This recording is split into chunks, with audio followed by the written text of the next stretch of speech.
वो शख्सियत जिससे प्रधानमंत्री तक घबराते थे, एक ऐसा प्रशासक जो नेताओं से ज्यादा चर्चित हुआ। नमस्कार, द पेन डाउन में आपका स्वागत है। मैं हूं पीयूष त्रिपाठी।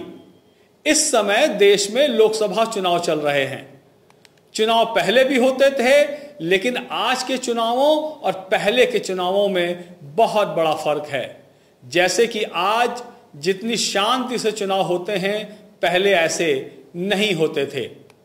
आज के चुनावों में जो शक्ति दिखाई देती है या जिस तरह से नियम कानून का पालन होता है, उसकी नींव जिस शख्स ने डाली, उसके नाम से बड़े बड़े नेता कांप जाया करते थे। कौन था ये शख्स? आइए देखते हैं इस खास रिपोर्ट में। भारत में चाहे लोकसभा का चुनाव हो या फिर विधानसभा का, उसे संपन्न कराने की जिम्मेदारी भारतीय चुनाव आयोग यानी इलेक्शन कमीशन ऑफ इंडिया की होती है। इलेक्शन कमीशन का सर्वे सर्वा होता है मुख्य चुनाव आयुक्त। करीब 34 साल पहले एक ऐसा व्यक्ति मुख्य चुनाव आयुक्त बना जो खुद के बारे में कहता था कि मैं नाश्ते में नेताओं को खाता हूं। ये थे भारत के 10वें मुख्य चुनाव आयुक्त टी.एन. शेषन। जब जब इलेक्शन कमीशन की बात होगी तो दक्षिण भारत के इस अधिकारी का जिक्र जरूर होगा। टी.एन. शेषन, जिनका पूरा नाम था तिरुनेल्वेली नारायण अय्यर शेषन, उनका जन्म 1932 में तमिलनाडु में हुआ था और वो तमिलनाडु कैडर के ही आईएएस अधिकारी थे। टी.एन. शेषन शुरू से ही सख्त मिजाज अधिकारी थे। 1985 में वो राजीव गांधी सरकार में पर्यावरण एवं वन मंत्रालय के सचिव बनाए गए। 1989 में जब विश्वनाथ प्रताप सिंह प्रधानमंत्री बने तो उनके कार्यकाल में शेषन कैबिनेट सचिव नियुक्त हुए।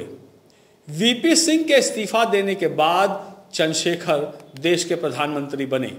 चंद्रशेखर ने ही शेषन को मुख्य चुनाव आयुक्त बनाने की सिफारिश की। जब ये संदेश शेषन तक पहुंचा तो वो इस बारे में राजीव गांधी से सलाह करने गए। कहा जाता है कि राजीव गांधी ने उनसे कहा कि वो दाढ़ी वाला शख्स उस दिन को कोसेगा जब उसने तुम्हें मुख्य चुनाव आयुक्त बनाने का फैसला किया था।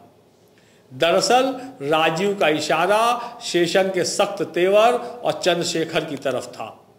चुनाव आयुक्त बनते ही शेषन के हाथ में वैधानिक शक्तियां आ गईं और उन्होंने इसका सही ढंग से इस्तेमाल करना भी शुरू कर दिया। 1991 के लोकसभा चुनाव में शेषन ने दिखा दिया कि आयोग किसी भी सरकार से ऊपर है। जहां से भी चुनाव में गड़बड़ी की शिकायत आती, शेषन तुरंत चुनाव रोककर वहां नए सिरे से चुनाव की घोषणा कर देते। फर्जी मतदान को रोकने के लिए शेषन ने सरकार को सुझाव दिया कि वोटर कार्ड में हर मतदाता का फोटो लगाया जाए। सरकार ने इससे इनकार कर दिया तो शेषन अड़ गए और कहा कि जब तक फोटो पहचान पत्र नहीं बनेगा तब तक एक भी चुनाव नहीं होगा। इसके बाद 1993 में फोटो वोटर आईडी की शुरुआत हुई। जब 1995 में बिहार की कई सीटों पर चुनाव खारिज हो गया तो लालू प्रसाद यादव उनसे बहुत नाराज हो गए। कहा जाता है कि लालू ने नाराजगी में कहा कि शेषनवा को भैंसिया पे चढ़ा के गंगा जी में हिला देंगे। लालू ने शेषन वर्सेस द नेशन का नारा दिया और उनके खिलाफ महाभियोग चलाने की कोशिश की। हालांकि तत्कालीन प्रधानमंत्री नरसिम्हा राव ने ऐसा होने नहीं दिया।